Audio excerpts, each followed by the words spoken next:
the Alice experience, and if you've been there, you know what it's like. But in case you don't, we got some highlights for you. This is Ryan Farrell. He's a guy that predicted he would run for 2,000 yards this year, and he picks up a big bundle there. Then it would be more. Ryan Farrell, this is their big running back. He's going to put it in the end zone. Suddenly the Coyotes on their opening drive up 7-0, and you begin to have the idea this would be Alice's night. We got more highlights now from the Alice Coyotes, and this time it's the quarterback, J.P. Prunetta, as he runs it all by himself. Here's your final just in. Coach Wiley had to like what he saw tonight, Dan. Final, Alice 35, Kingsville 14, and Alice now 1-0 now in district play. Very impressive. The Kingsville Branders, no score late in the opening quarter, and Alice QB J.P. Prunetta with the pitch to Ryan Farrell. Farrell streaks 33 yards into the end zone. Coyotes take a 7-0 advantage. Early in the second now, the Branders are trying to march downfield. Quarterback Ryan Fia rifles the strike to Gabriel Cavazos. He's down at the Coyote 48, but the drive stalls, and that's where the Coyotes take over. Here's Prunetta around the near side. This is a 19-yard touchdown scamper, hiking that lead to 14. Zip the final. Alice wins big 35-14. The Coyotes are sure looking good.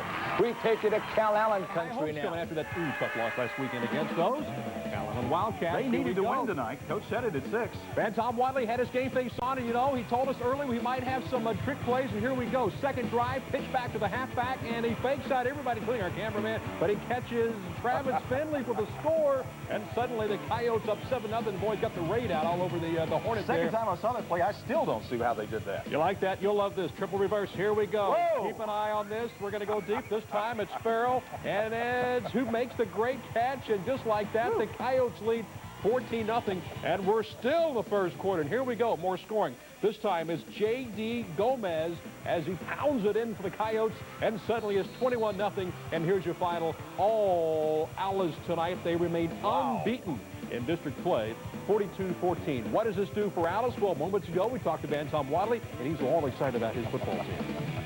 Coach, how do you feel? Big win. You know, we were ready to play, and we played extremely well.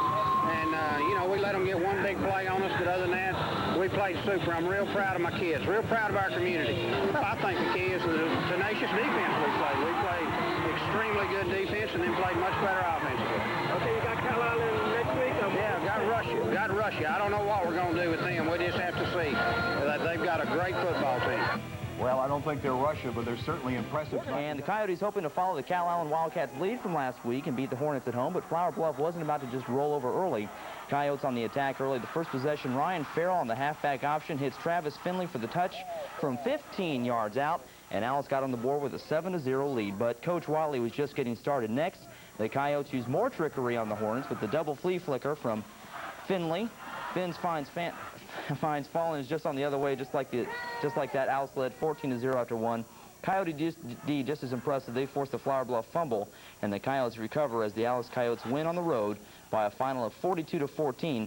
The Hornets now fall to 2-2 in the district. They are 5-2 overall. Flower Bluff, another heartbreaking loss. Overflow crowd, as you might imagine, waiting on pins and needles, but it's Cal Allen going to work. Woody Chambers showing why such a threat on the ground. 12 yards on the carry. Chambers then finishes what he started, breaks different tackles here, goes 43 yards on the run. This caps a 93-yard drive for the Wildcats. Cal Allen led 7-0. It would remain that way throughout the first half.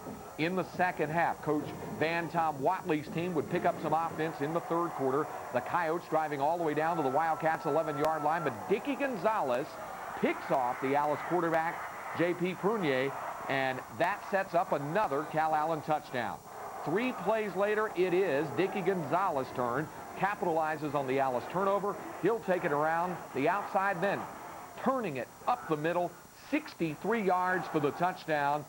And not a high-scoring contest, but Cal Allen does the job tonight as they win it over Alice. They answer the bell, another test for Cal Allen, and they do pass that test. 14-0 the final over Alice. And the Wildcats, and here come Alice, and they're looking strong. Both teams coming in at 4-1. A three-way tie with TM beginning the night, Dan, of course, at 4 wins and just 1 loss. Here we go. First quarter action.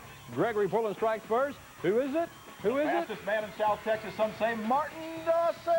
Touchdown. He cuts the quarter, 6-0. Huge crowd as expected. Now, the second quarter, the Coyotes answer. They got a pretty good running back themselves, and Ryan Farrell. Absolutely. He delivers. Now, GP missed the extra point. Alice gets it. They're up 7-6. Now, still second quarter.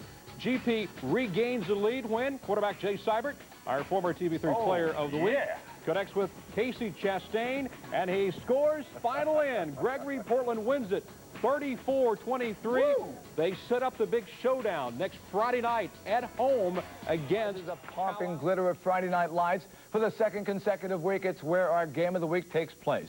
The GP Wildcats are in Coyote country, and the Cats needed this one to keep their playoff hopes alive. First quarter, they're marching. Chris Morales gets a call, and Morales bowls his way all the way down to the Alice 11. Very next play, Martin Dossett off the right side, and he streaks into pay dirt. The Wildcats enjoy an early 6-0 advantage. Second quarter, here come the Coyotes. Quarterback J.P. Perneda, who would later leave the game with a neck injury, rifles one to Travis Finley. And this turns into a 26-yard pass play to the GP 48. Several plays later, Ryan Farrell will take the pitch, and he'll bolt into pay dirt from 13 yards out. The Coyotes enjoy a 7-6 lead. But this was GP's night. Here's the backbreaker in the third quarter. Dossett will dart in from 18 yards out, upping their lead to 20-7 in the final. GP 34, Alice 23. So the Cats are 5-1 in district, while Alice drops to 4-2. For the Flower Bluff TM Showdown, we send you to Mike Clarity.